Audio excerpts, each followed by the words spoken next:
Welcome to the 31st episode of my podcast, Open Conversation. I'm your host, Young Bella Sabebo, and today you're going to be talking about a bunch of different topics, pretty much that I have thought about, came up with that I wanted to talk about. Not going to necessarily be a specific like theme-based type of episode, just various topics of interest. So to get things started, um, obviously NBA Eastern All-Star reserves. They recently just named the starters this past Thursday. Um, I had made a video earlier about my early list that which included who I thought would be starters, reserves, and injured reserves. Um, and so everybody that I had picked to be a starter was picked to start: Damian Lillard, Tyrese Halliburton, Jason Tatum, Joel Embiid, Giannis. I had picked to start, and those were the starters.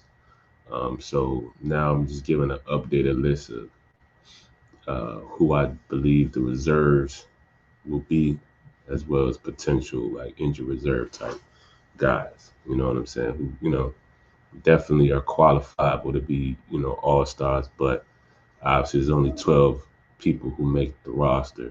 You know, I do suggest that the NBA increase the NBA All Star team to 15. That's just my suggestion.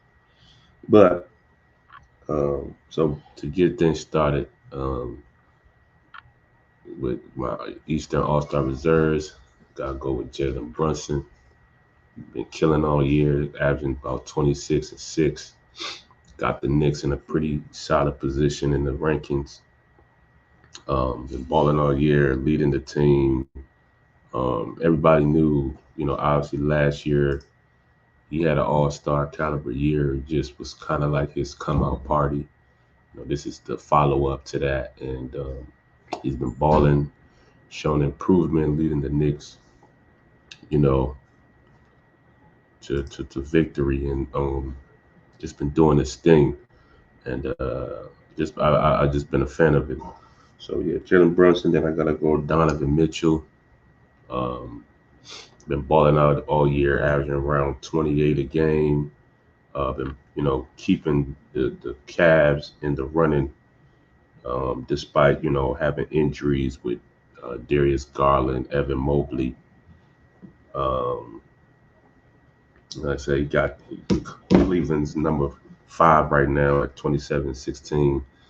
Um, but yeah, Donovan Mitchell balling all year. So him, then Tyrese Maxey, the second running man with Joel Embiid, who's been killing all year, averaging around like 27, 26, 27, 6, 7 assists.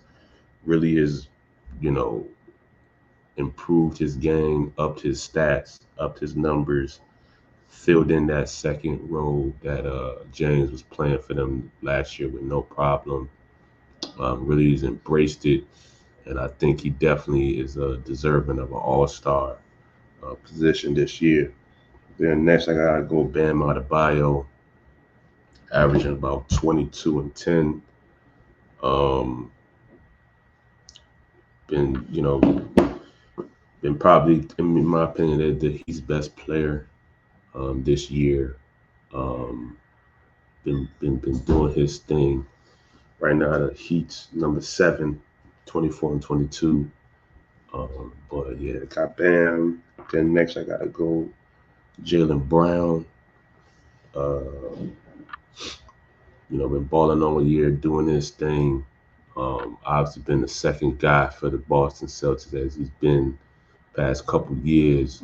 Um, just doing his regular degular thing, just being great out there on both ends, offense, defense. Then next, I gotta go with Paolo Banchero. He recently, and just been having a tier of scoring. Had a 43-point game recently. Uh, been leading this young Magic's team. Obviously, in his second year playing at the level that he's playing is a very good guy who's going to be likely a perennial guy in this league in terms of all-star. So Paolo, and the last guy I got on the roster is Trey Young. I think Trey, averaging 27 and 10, you know, virtually every season. That's the thing about his average this year. Second in assists, and he's such a dynamic player.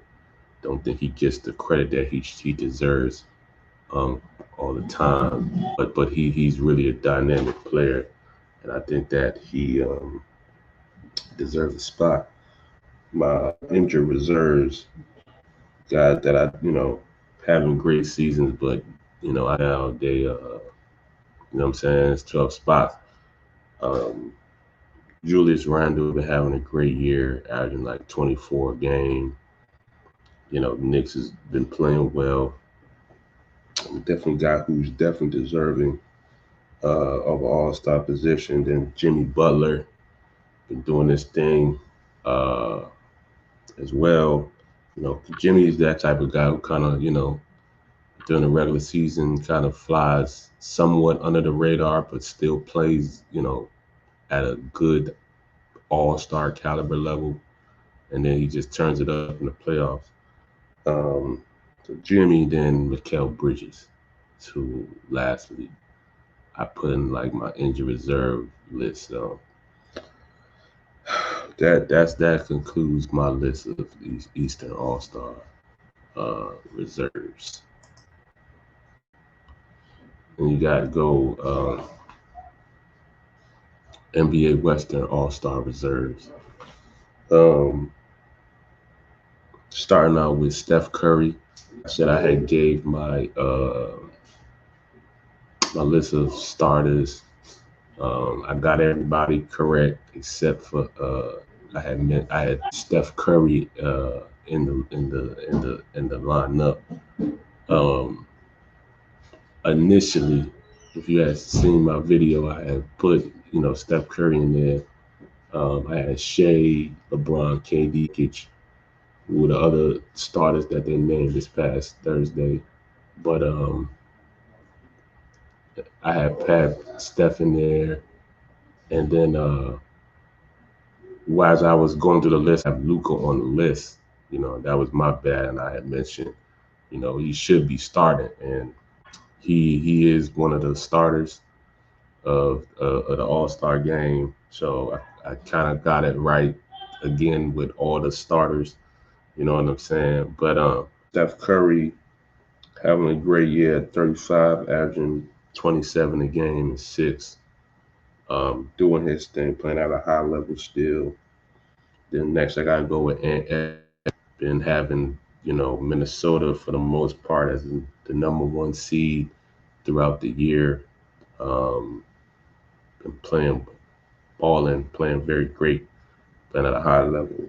And Kawhi Leonard, super efficient this whole season, been the go-to scorer for the Clippers when they need a bucket. Been super efficient, man. I've been big fan of Kawhi Leonard. Been very, very efficient. Um, then next I gotta go AD, averaging about 25 and 12, having a really good year. Um, been balling, doing this thing. Next, I gotta go with Paul George. Uh, Second mate over there in the Clippers, been doing his thing, balling. Um, then next, I gotta go with Devin Booker. Been balling all year.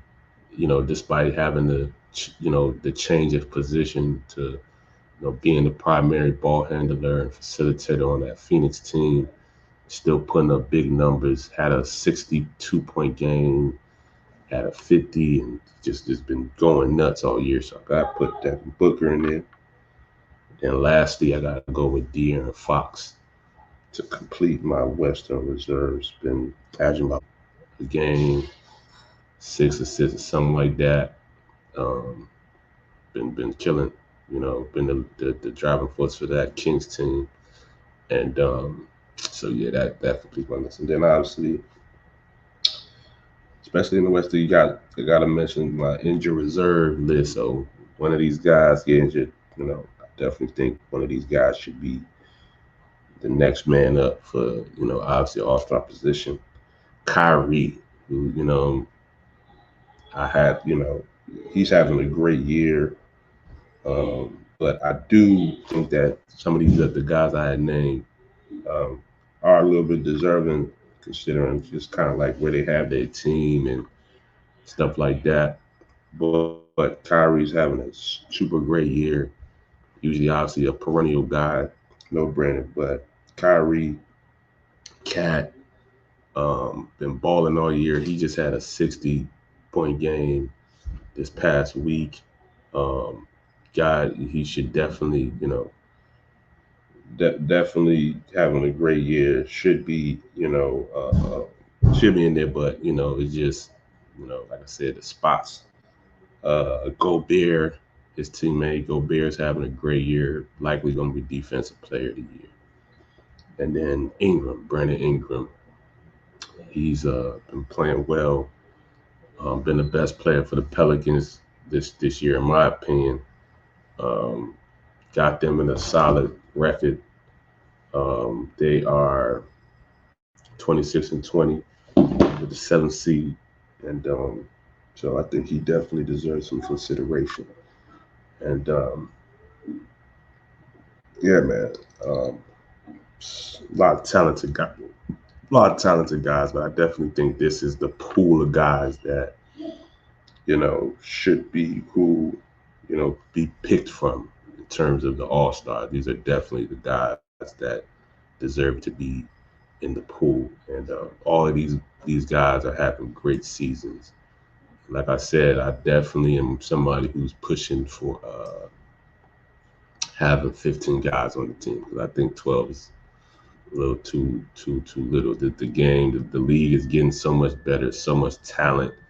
You want to give some guys, that opportunity to be all star. It's such a great honor to be somebody who's picked for all star. You know what I'm saying? And so I think they should bump the roster up from 12 to 15. Now, switching gears, tips for starting entrepreneurs, people out there who want to start their brand, businesses, and a business or whatever it is, want to get themselves out there. Um, I myself am a entrepreneur, and I have had my own experiences and my journey, and I just want to share with y'all just some of the stuff I've learned over the years, and just help y'all and just maybe share some few gems and stuff I've learned. Maybe y'all can use it on y'all journey and it can help y'all out. So um, first thing I would say, think long term, have a long term mentality, be somebody that's not just thinking for the moment. Think down the line. Think have a vision for what you're trying to do. Think 20, 30, 50 years ahead of time. You know what I'm saying? Of what it is you're trying to do with your brand of business, what you're trying to accomplish. You know what I'm saying? So you know, having that short term mentality, um, trying to have the immediate success, um, the immediate gratification is dangerous. And especially it's even harder in this day and age because we have the social media and the smartphones where you get the instant dopamine from, posting certain things and content. And you live in a world now where it's like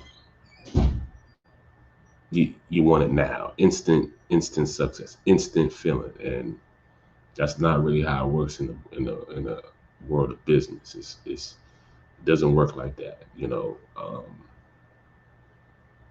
From my experiences, old business is the business that makes the most money. Usually, the businesses that have been in business the longest are the businesses that making the most money. And there's a reason for that. They have the experience and knowledge how things work and how things go, and they have the established, credibility and reputation and things like that. So it's going to take time to establish yourself, um, establish your credibility, your brand, your reputation. I'm relatively in the world of business, still a young entrepreneur, so to speak. Um, and I still have a lot of, establishing and, building my reputation and stuff like that in the marketplace. So I know how that goes. And, but this is very important to think long term and, having a vision for what you're trying to do and accomplish. Then be somebody who's solution based. You know, Along the way, there's going to be some challenges, some problems are going to, you know, present themselves, and you got to be somebody who's willing to find the solution, find the answer to the problem or whatever that you're going through. Um, because if you don't, then you'll be stuck. You'll be, stumped on the road with um, no answers. You know what I'm saying? You won't be able to progress forward. So you gotta be somebody who's looking for answers and solutions, looking to learn new things, looking to find new ways. If you're somebody who's one-minded, who's like, super conventional, only looking for the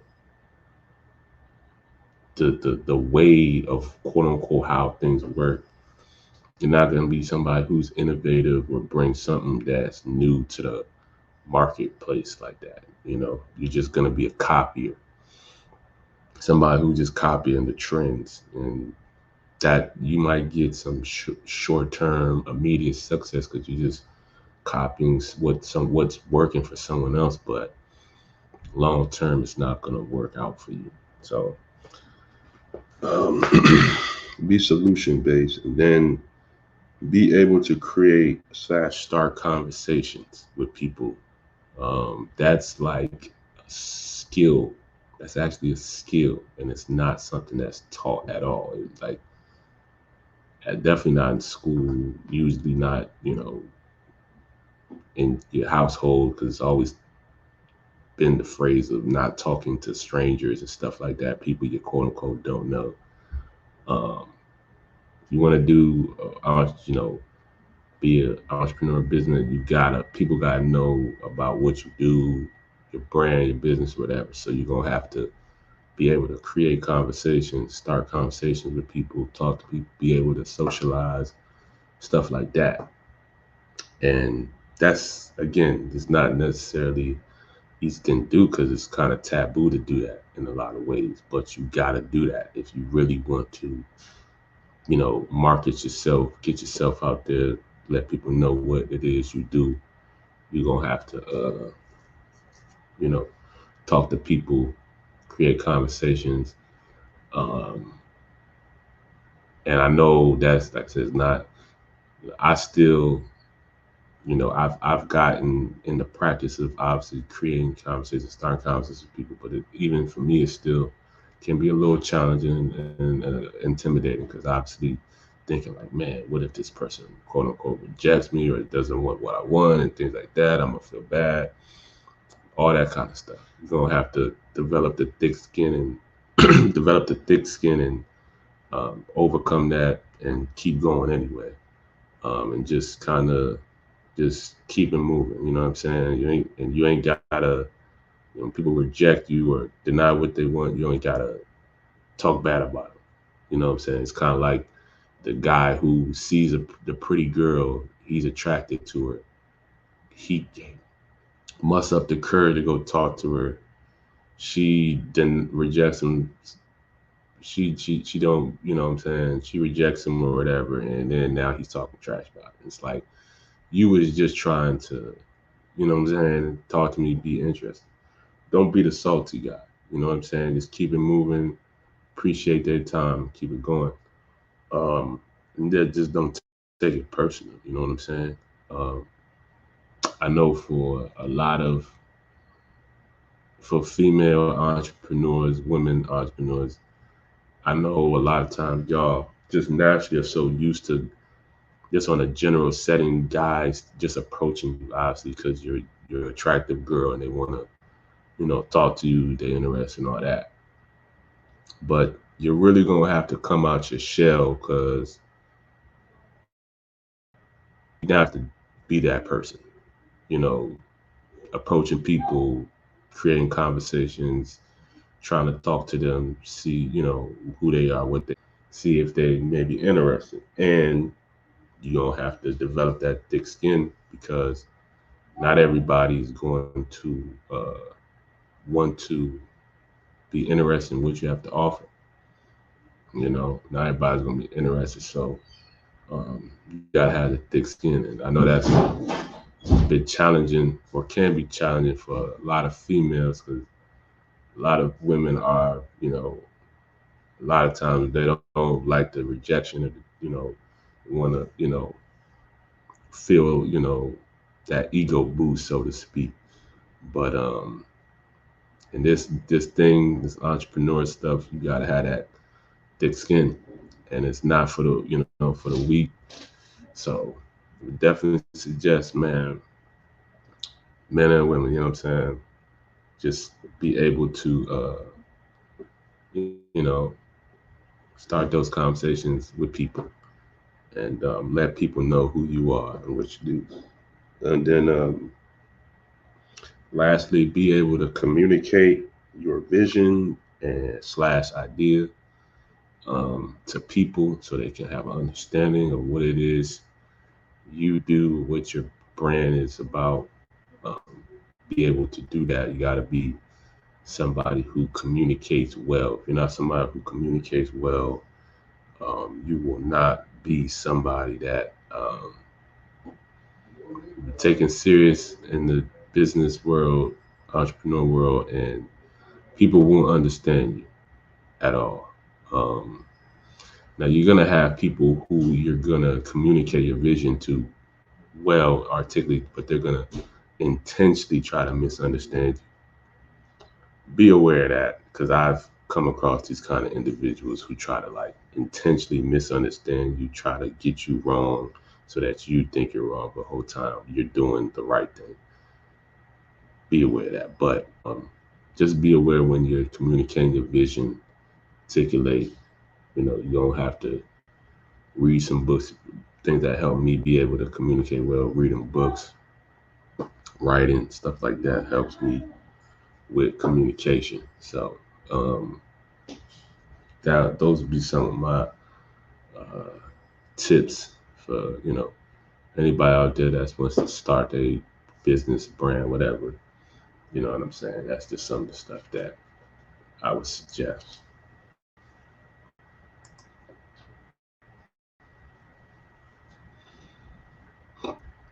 Upgraders versus downgraders.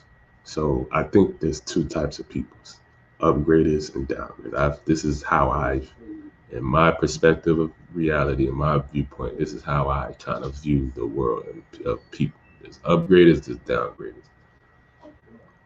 Starting with downgrade. Downgraders are people who are always trying to, you know, lower your energy, lower your value, try to make you feel like you're less than, or downplay your success, downplay what you're doing.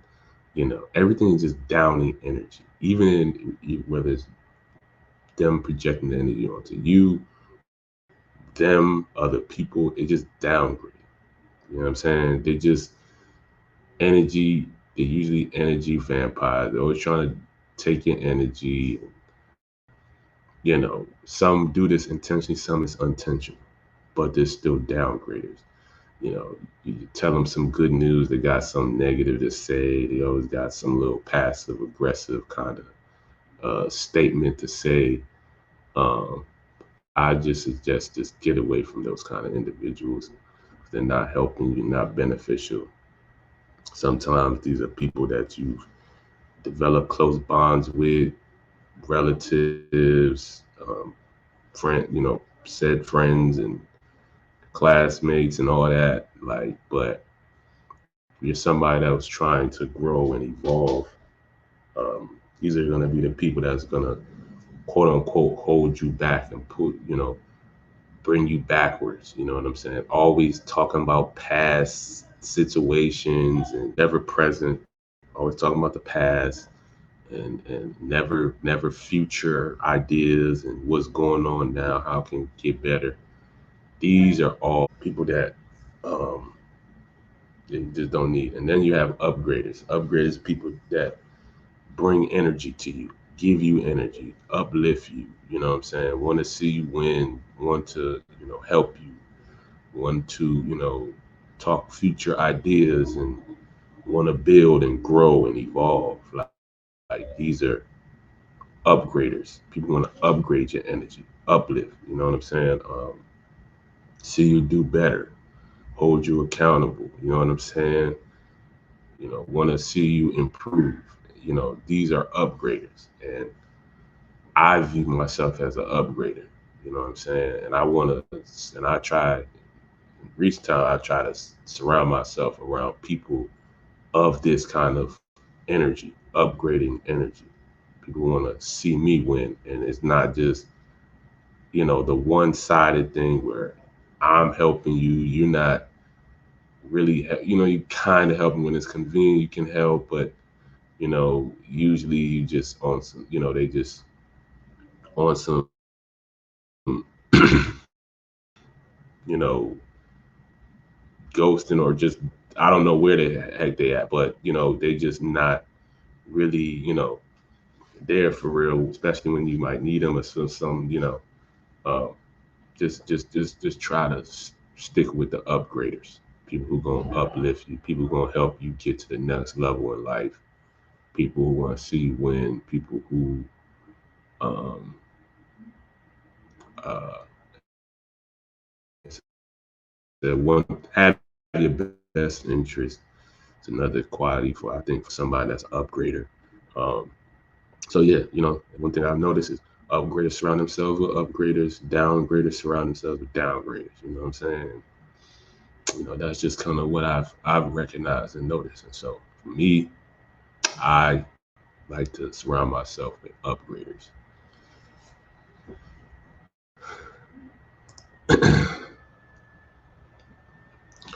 Dating versus vetting.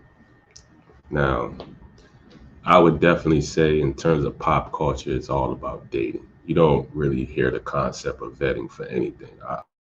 It's definitely not something that's, you know, in the mass talk and stuff like that. It's usually dating and going out on dates. And so for me, when I distinguish the two, to me, dating is just like really any type of meeting up of with somebody anywhere.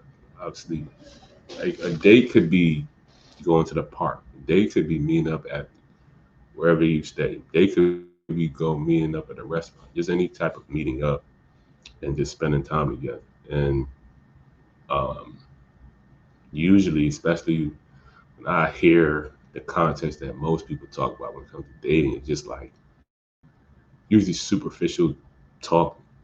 Even when you're at the date, just like you know, you just most people when they go on dates, it's like trying to see what I guess common things that they like or something. It's not a bad thing, but it's not really getting you nowhere for real. It's just kind of like you know conversation for the hell of it. You know what I'm saying? To get to the point of what you really want to do, obviously, which is do the you know what I'm saying do afterwards. which is what most people are quote unquote going on dating just to see, okay, how many times am I gonna go out with this guy or this girl to the point where we have sex? And that's like the general mindset for most people. It's like, you know, if I talk to this guy, then it's because solely because of the fact that I wanna, I'm, I want to have sex with this person. And it's like I feel like nowadays you can't even have general conversations with people now because it's like people just have this assumption that you just think you want them to. And it's like sometimes you just having a convo.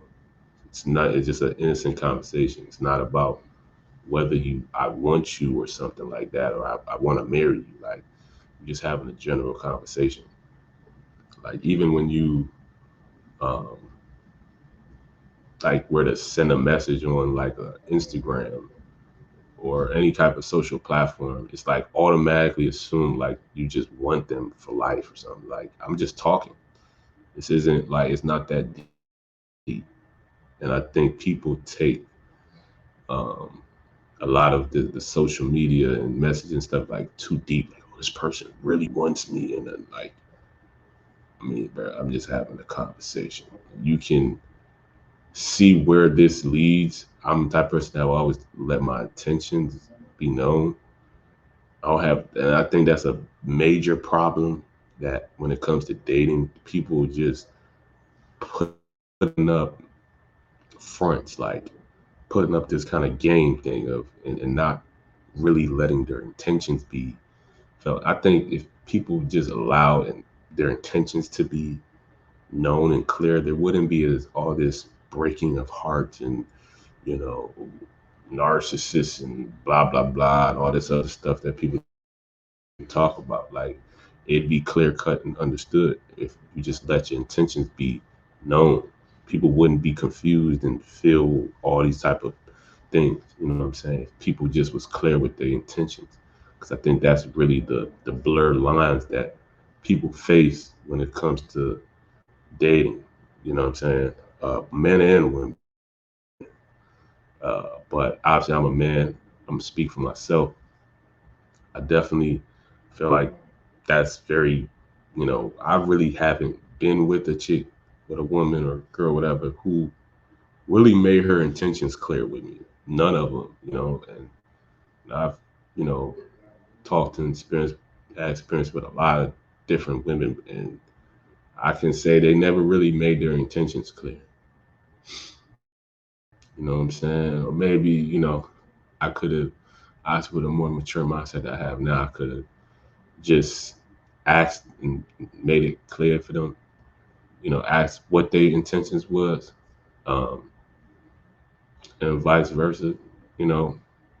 But that's getting to what I was talking about. What I want to talk about vetting, which is really just truly trying to get to know who a person is, and trying to see if they fit a position in your life. And it doesn't necessarily. It could be any type of. It could be, is this person a marriage quality type of girl or man, woman or man? Is this somebody I can do, vetting? Is this somebody that I could do good business with? Is this somebody that, I can, potentially just be somebody that, we can have like a remote, just a romantic interest or just, dating. We like to hang out with this person and like just vetting is really goes into just trying to see if a person fits a position that you would like in your life. And I don't think people do that for the most part. Their mindset isn't geared towards that at all. Most people are not coming with that mentality and, having clear intentions as to what it is you want from this person. You know what I'm saying? Because obviously, if you're somebody, male or female, and you exchange contact, but there's obviously there's interest. You're not that stupid, but people try to play stupid to play these like manipulative games, obviously. You know what I'm saying? To kind of see if they can have some kind of control over you or what you type of dude you are and all this type of stuff. So, um, you know, I'm somebody who does that.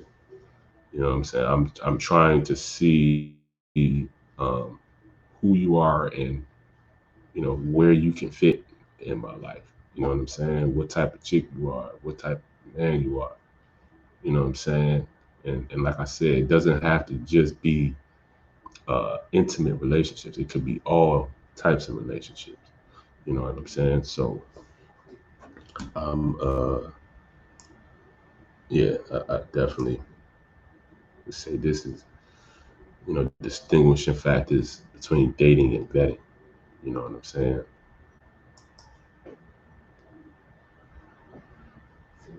Kid Cudi's album Insano recently released. Um, really good project. Uh, very, very, very happy with this project. It was about 21 records. Um, Great production. I think obviously Kid Cudi usually works with his usual producers. Dr. Genius playing Pat, but he worked with some other producers.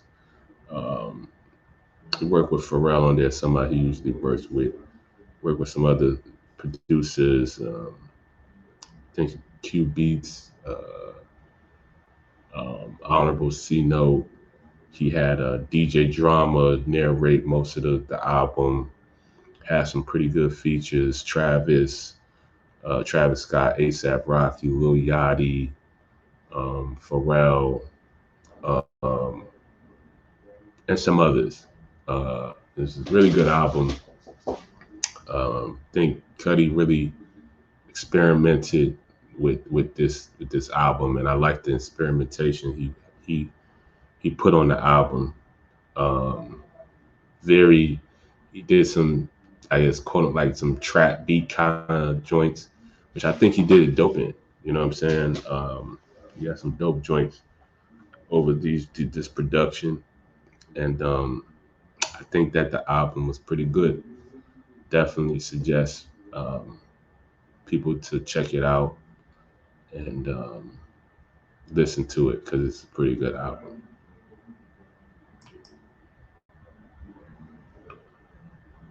Benny the Butcher's album, Everybody Can Go, recently just released this past Friday. Got about 12 tracks on it. Um, good, solid project. Good, solid project. Production, was great. Two of my all-time favorite producers and Alchemist and Hit Boy produced most of the. Think about those were the only two producers on the album. Um, Dope production. I mean, anytime you got them, obviously the Butch with the bars, coming with the bars, rhyming and doing his thing.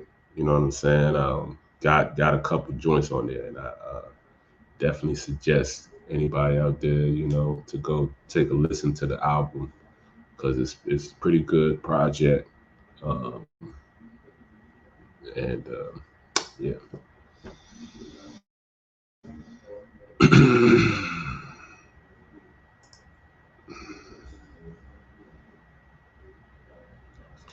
My top five greatest music performance.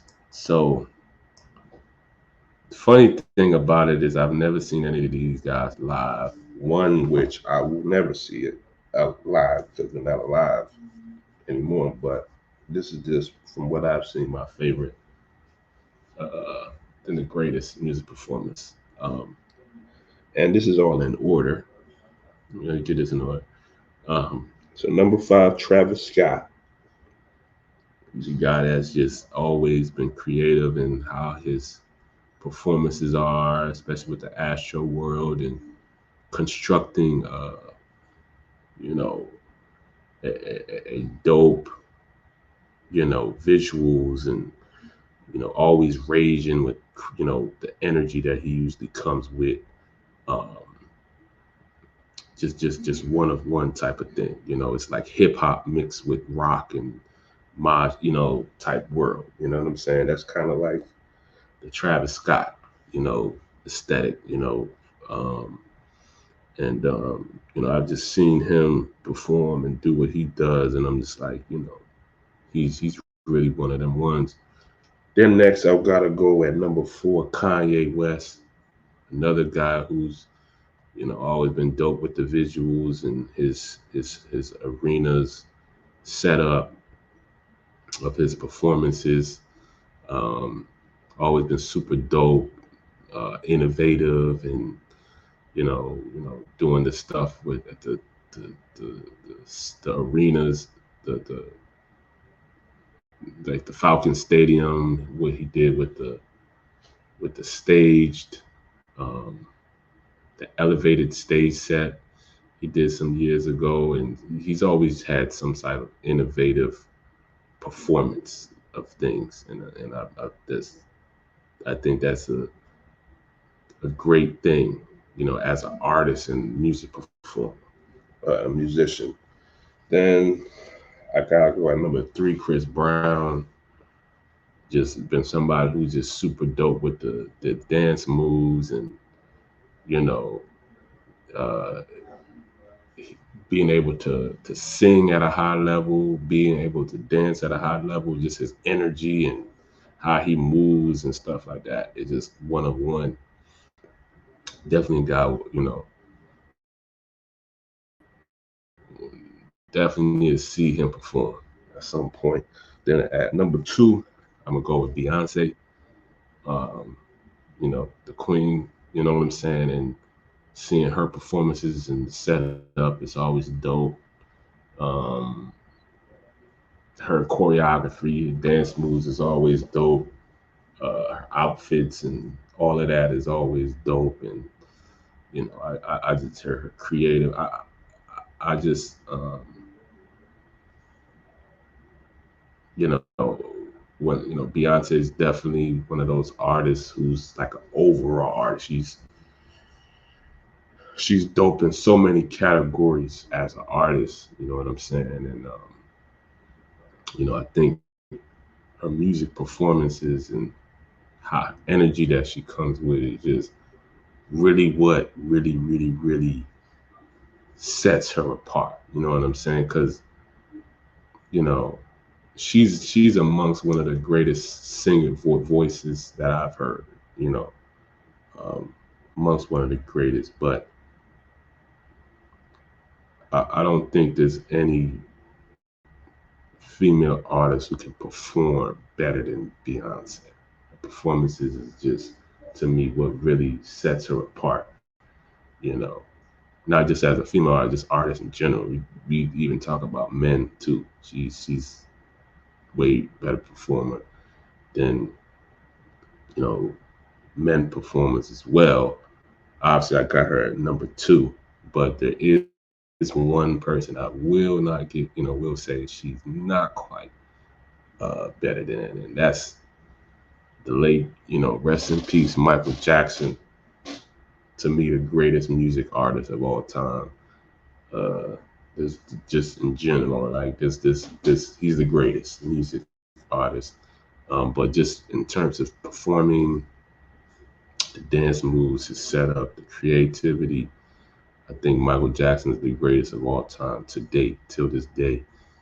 Even the time what he did during his lifetime when he was alive was more advanced than the people that were present at that time, and even to this day, is more evolved and advanced than even current day musicians and artists. So I gotta put Mike Jack as my number one, man.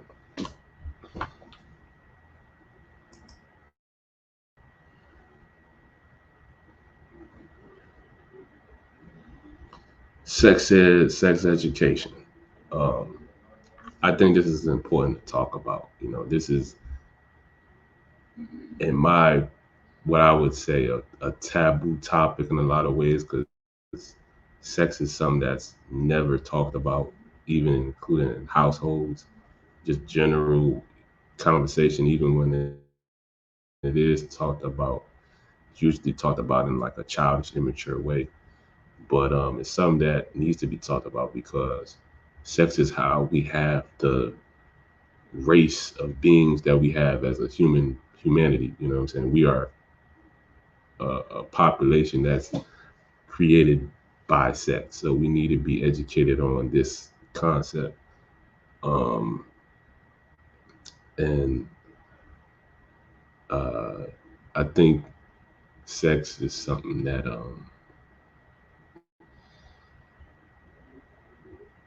for one, people need to understand it takes two. Like, it's always this narrative of like, okay, sex, women allow sex or control sex, and it's like that's not necessarily true because it takes two to tango. Like, you as a man, which in most cases this is not the case. Most men aren't like this.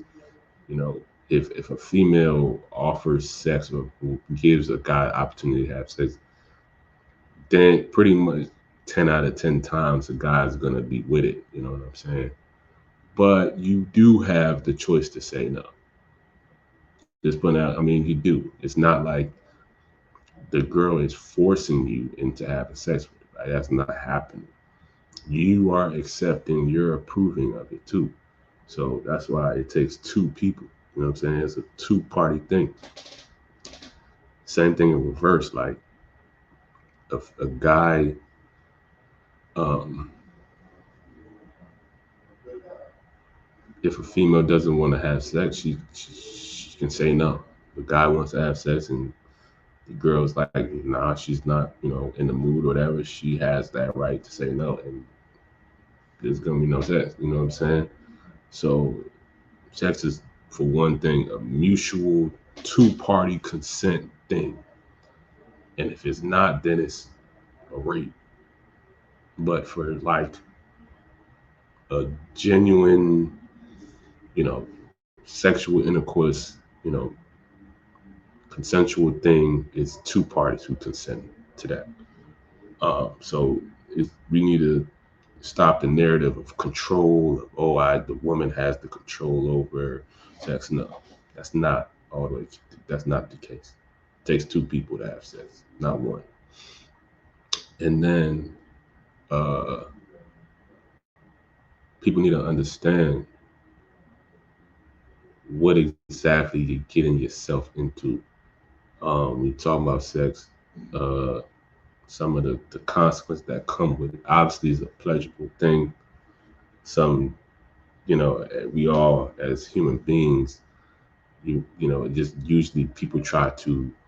We've been trained by society to like downplay our sexual urges. Even when we go out in public, it's like you've been trained, especially women, to like dumb down your sexual urges. Like, don't really show too much that you're attracted to a guy, because then but y'all know what I mean. But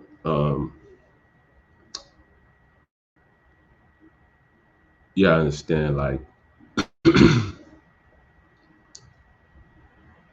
when it comes to sex, like, you're exchanging info with that other person to a degree. You know what I'm saying? And understand and accept what comes with that. You know what I'm saying? You're taking on that person's energy, taking on what that person's going through. So you got to be careful. You know what I'm saying? If you're a person, obviously the wanting to have sex with somebody, like you're sexually attracted to somebody, that does not mean that you want this is somebody that, especially, I'm just speak for me, like I'm gonna be committed to for the rest of my life. Like, the fact that may find a person sexually attractive, specifically women, because that's what I'm heterosexual.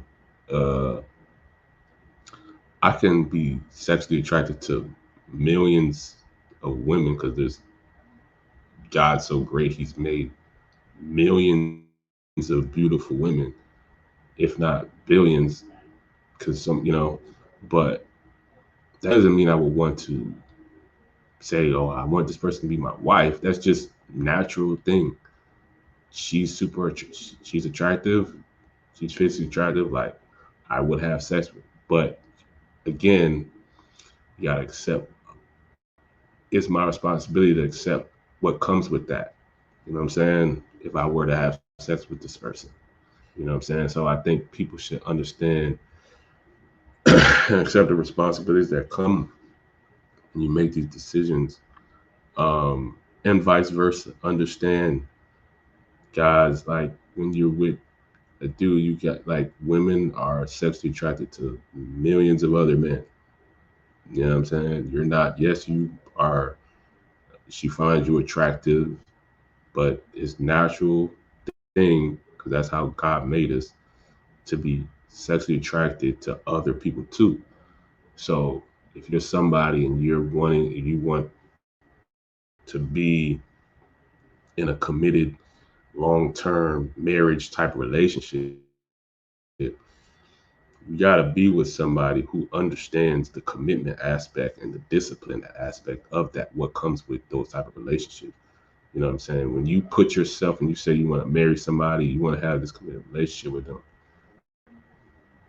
you have to, it's the discipline of understanding, okay, this is the only person now. Now that I've accepted that I want to be married in this committed situation, this is the only person I'm going to be having sex with. You know what I'm saying? Both parties have to have that discipline. They don't have that discipline. The person lacks the discipline, which is most of the cases what people do. They end up having sex with other people. Be mainly not because again they like to project an insecurity and say, well, you did this wrong or I don't like you anymore, blah blah blah. They're just projecting their insecurity when really it's just they're just lack of discipline. You know, their lack of discipline.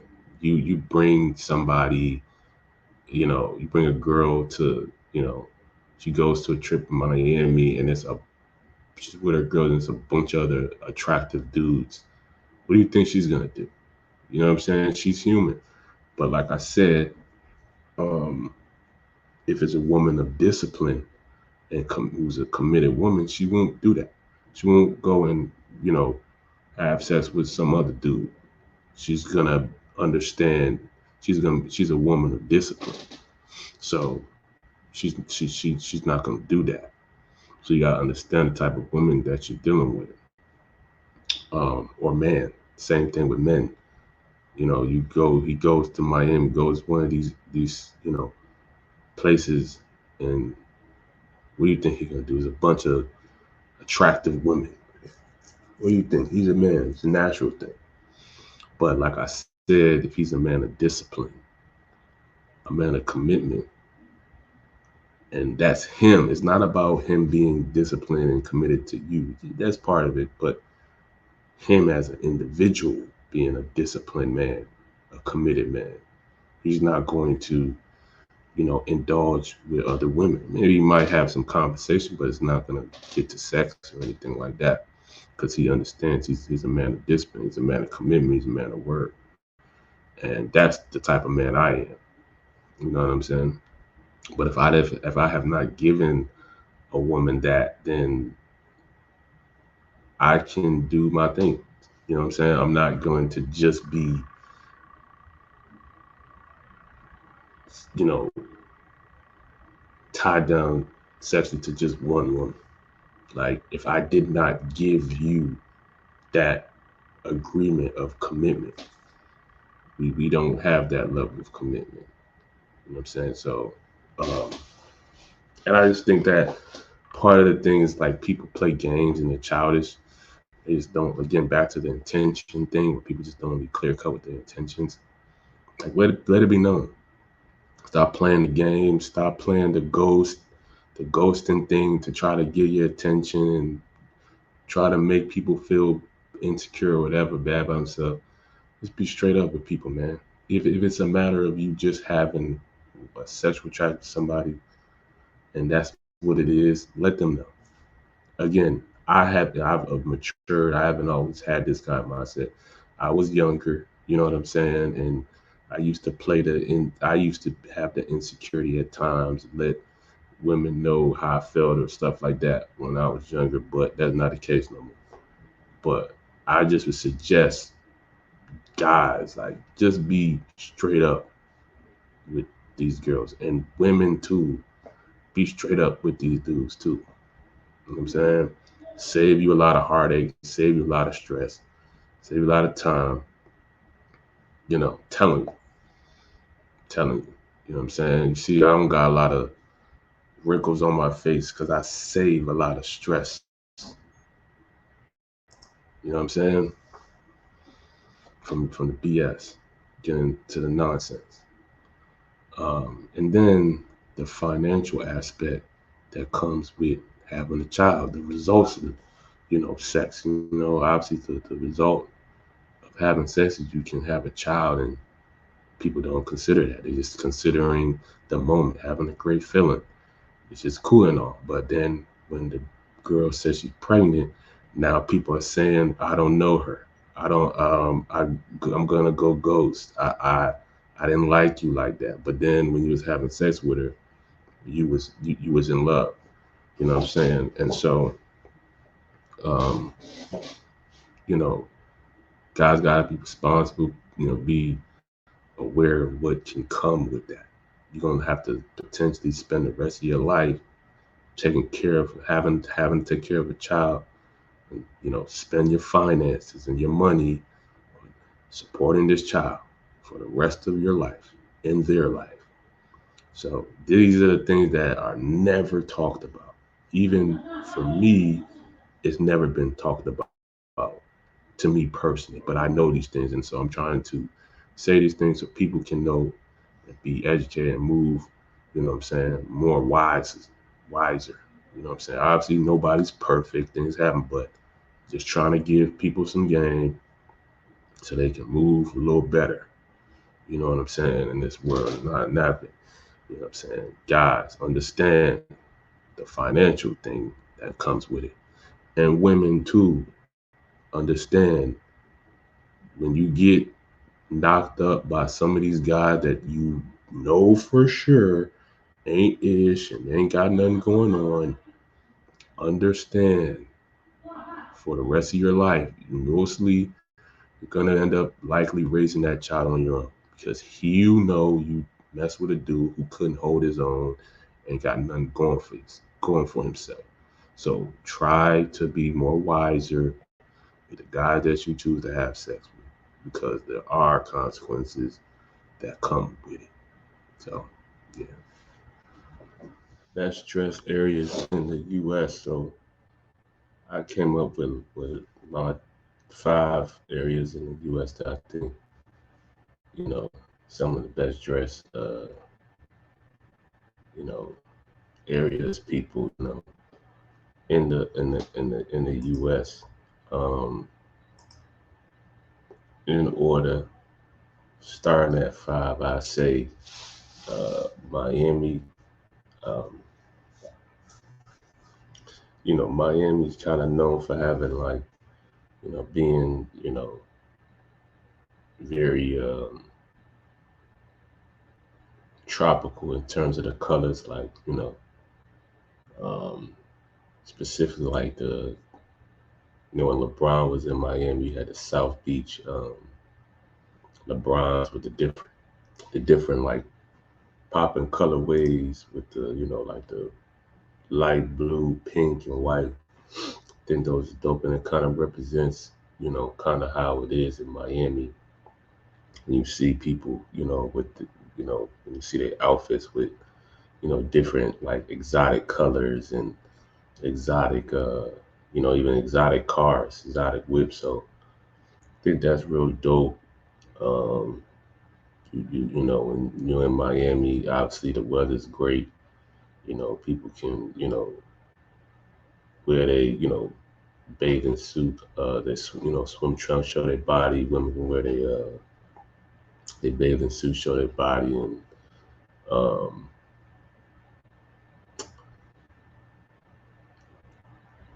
also just the the footwear, you know what I'm saying, is dope. You know what I'm saying? And so people,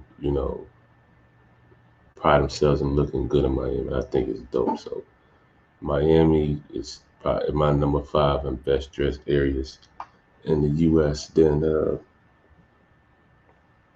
at number 4, I gotta go. I say Chicago. Um, you know, obviously you got the birth of the Jordan brand, retro Jordans, what Jordan did while playing in Chicago. You know, and the iconic aspect of his sneakers and the staple it had, not only in Chicago but just all over the world. You got the influence of Kanye, you know, during his, quote unquote prime time era in in his career, early on, just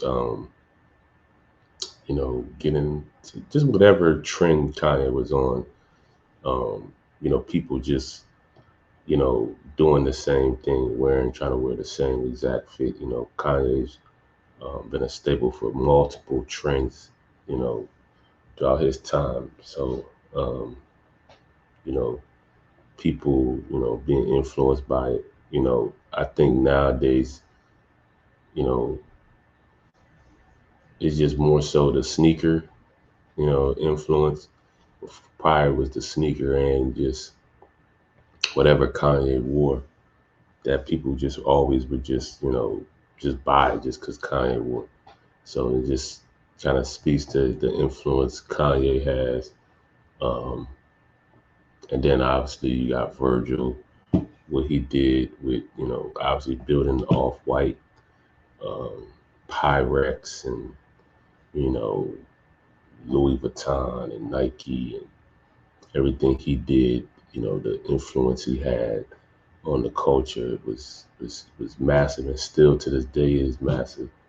So, fortunately he's not physically present with us and, you know, be able to continue creating, dope stuff he was creating while he was presently alive.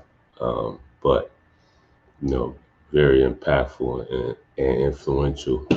Um, and, it just, Chicago's, overall just, people dress well, you know what I'm saying? So I put Chicago in there at number 4. Then number 3, I got LA, Los Angeles, um, the influence of, just, again, weather and how you can, dress with the weather, skate culture is pretty much been birthed in LA, you know what I'm saying? So a lot of the brands, skating brands, stuff like that were birthed out there. And, skate culture is a huge culture, not just in the US, but all over the world, with the Vans and Supreme and all of that. So many other brands that you could say, but uh, major influential brands all throughout the country and the world. Um, Tyler, the creator, his influence doesn't kind of goes unsaid. Tyler's really a big influence in terms of style, I believe, in ways. Uh, and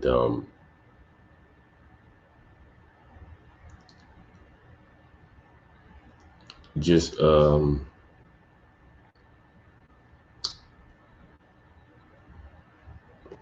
probably uh, in terms of the just the culture. I mean, um, of LA. There really hasn't been any super massive, like, I guess, style influence. Like I said, Tyler is one. There's been so many others, but I just think that just this aspect of um, so many brands setting up shop out there, um, new brands, old brands, It gives people access to a lot of dope clothes, and people, like I said, dress well out there. Um, so I think that's probably one of the main aspects when it comes to LA, just the fact that they have access to a lot of these dope brands. Um, wouldn't say that they've been like a city that's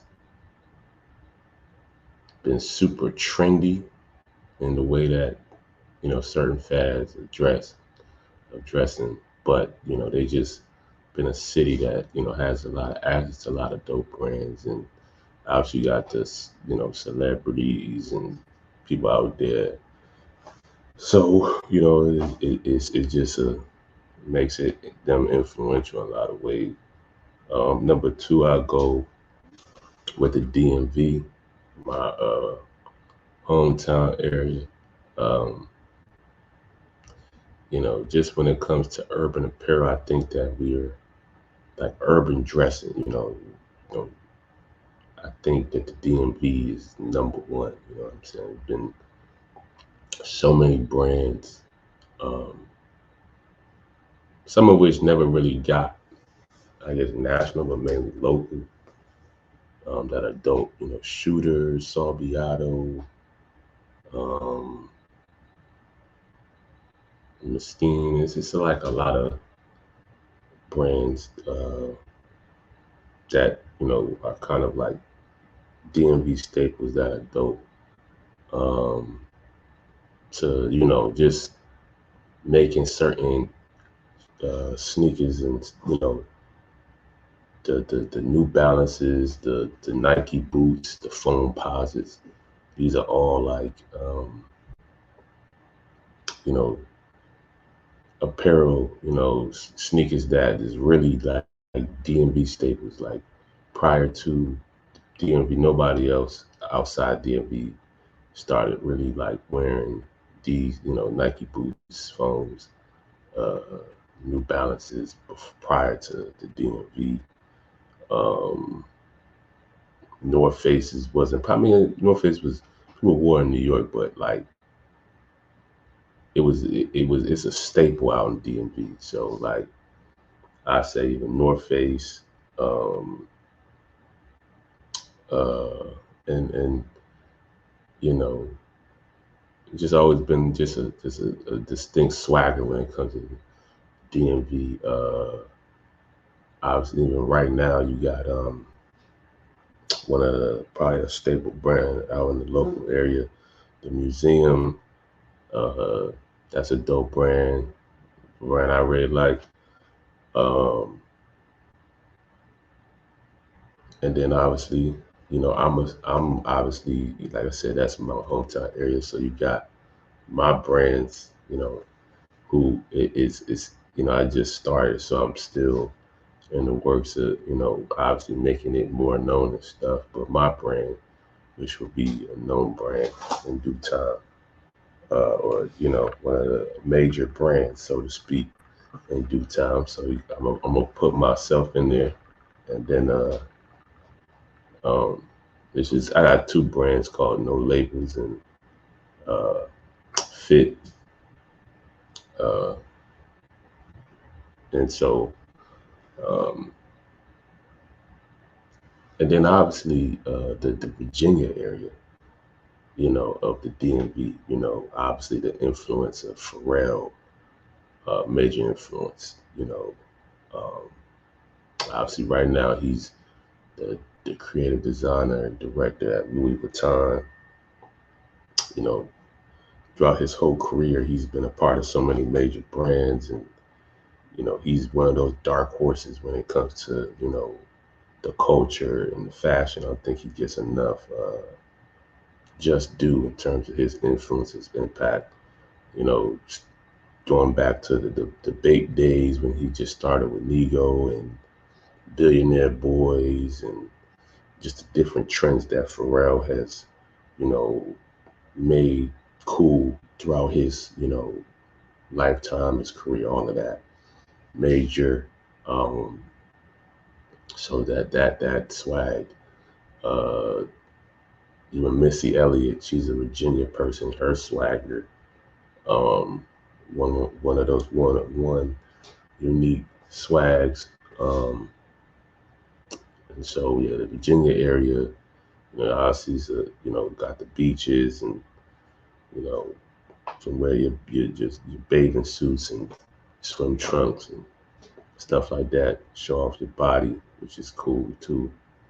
Um, so yeah, gotta give that homage to the VA aspect, the whole DMV, man. So and then at number one, I gotta go with New York. Say New York, obviously has the luxury of most of the starting brands, known brands, setting up shop out there. But New York has always been a city with people have always looked to see what the trend is, or um, what's popping, what what I'm saying, what New Yorkers is wearing. Especially to me, probably the most influential area in terms of style of dress in New York has probably been Harlem. You know what I'm saying? That's the one area, what I'm saying, in New York that I think people pride themselves the most in, like, being fresh and stuff. Harlem and Soho, um, and other areas, but those are probably the two prime areas where people really, you know, trying to get fresh and all of that. Um, Dame Dash, being an influence, uh, Dipset, um, all the Dipset, their style, their swag, ASAP Mob, even to this day, um, their influence, their style, their swag on the culture, massive, very very massive. I think um, they haven't. I wish they would put out more content, as they used to do, the ASAP Mob. But for the most part, throughout the 2010s, they were probably, in terms of style and fashion, the most influential. Just my opinion. You know what I'm saying? During, the time when they was, you know, really out here, outside, as they say. Um, but I see it. I say, yeah, them and um, just it's always been a trendy city out in New York. Even in other areas, Bronx, Brooklyn, Queens. We've got some fresh people out there. You know what I'm saying? Not to knock anybody. You know what I'm saying? The other boroughs and areas. But overall, New York is just a city of people who always trying to be fresh. You know what I'm saying? And I've always been somebody who appreciated that. You know what I'm saying? I embrace that. I think it's important to be fresh and look good, and what I'm saying, stuff like that. So these is just my list of the some of the best dressed areas in the U.S. from my experience that I've been in and seen. So unfollowing on social media, I think this is something that needs to be talked about, because I think people take social media too serious. Like, and the people who take social media too serious are the people who spend most of their time, of their living time, on social media, Instagram primarily, uh, TikTok, Facebook, whatever. Like, people put too much of get too attached to a computer digital device.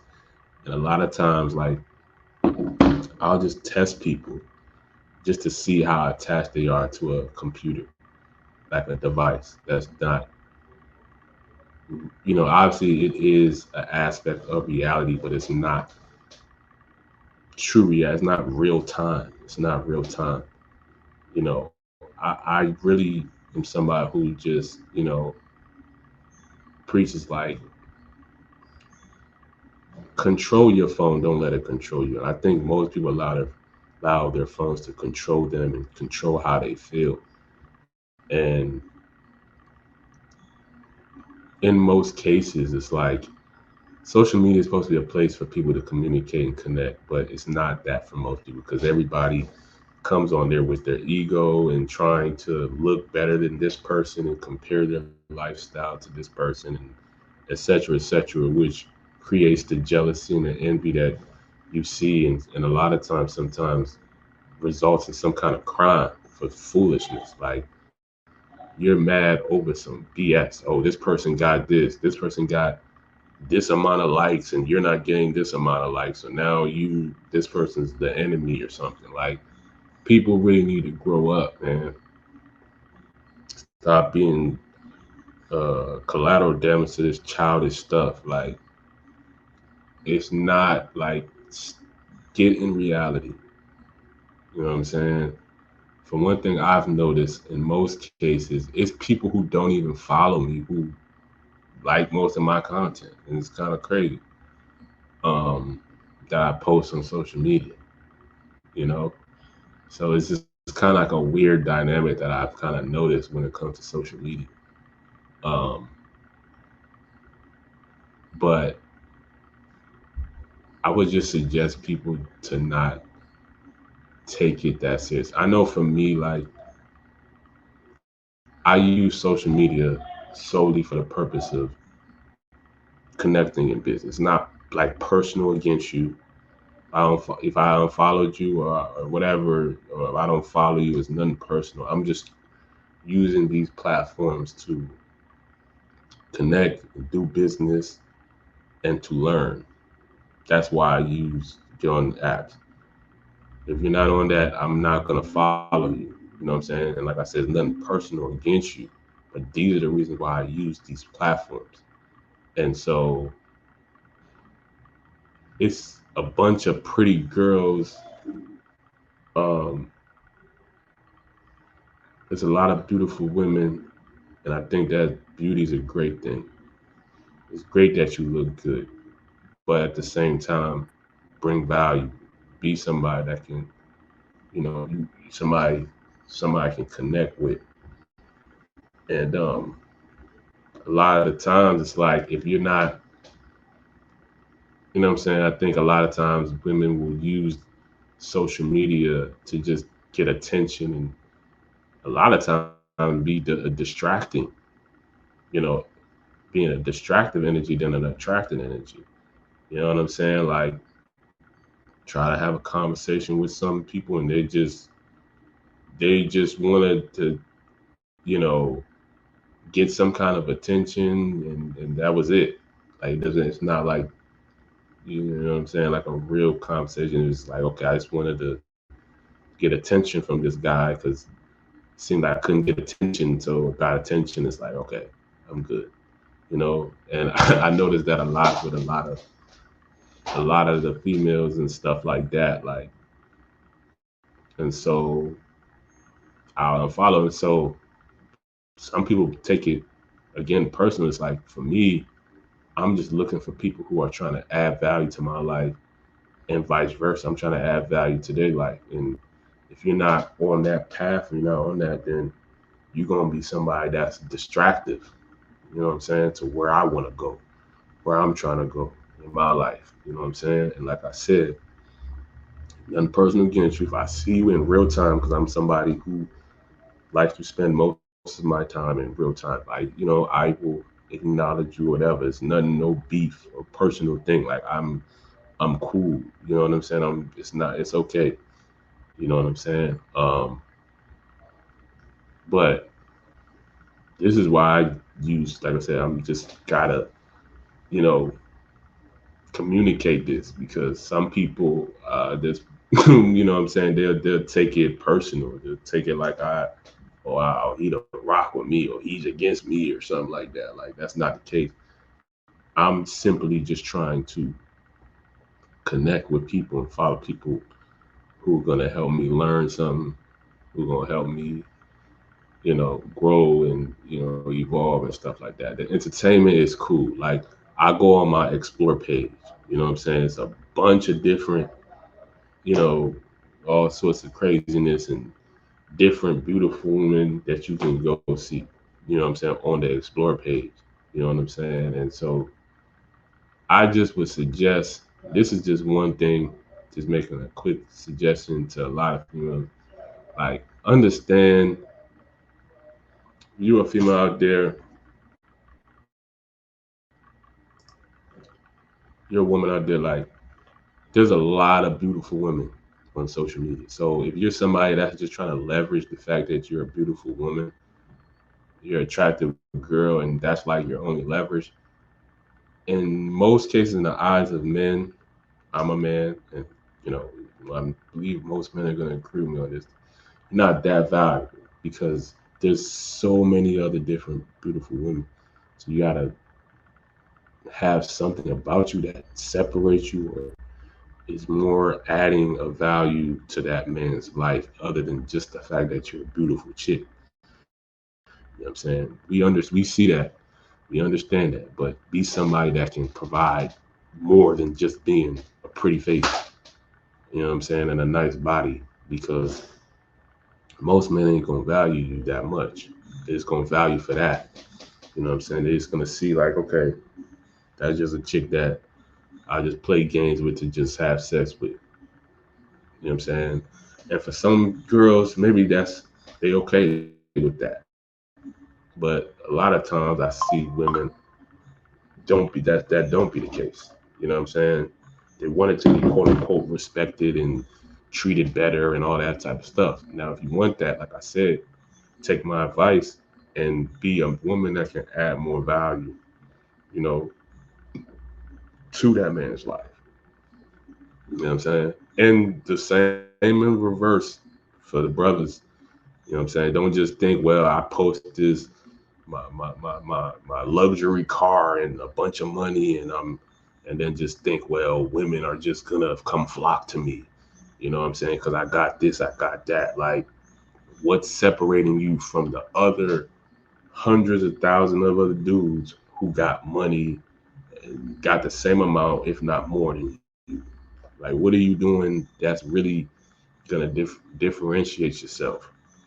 How are you adding value to this woman's life? You know what I'm saying? Don't just flaunting what you got. You're not really helping her. You know what I'm saying? So just think from that perspective and stop taking this social media stuff so personal, especially unfollowing. Like I be hearing people just think, oh, you unfollow somebody, it's like you broke up. Like it'd be headline news about a quote unquote celebrity unfollowing something. Like, why is this news? Why? Like, it's so many other valuable things that people should know, and we're being reported news about such and such unfollowed this person on social media. Like, really? Like, we gotta do better. You know what I'm saying? And so that's my perspective. Well, the end of this episode, man. Appreciate y'all for listening. Appreciate y'all for tuning in. Um, Definitely gonna be back for more conversations, topics to talk about, man. And yeah, man. Y'all have a good one. See y'all next time.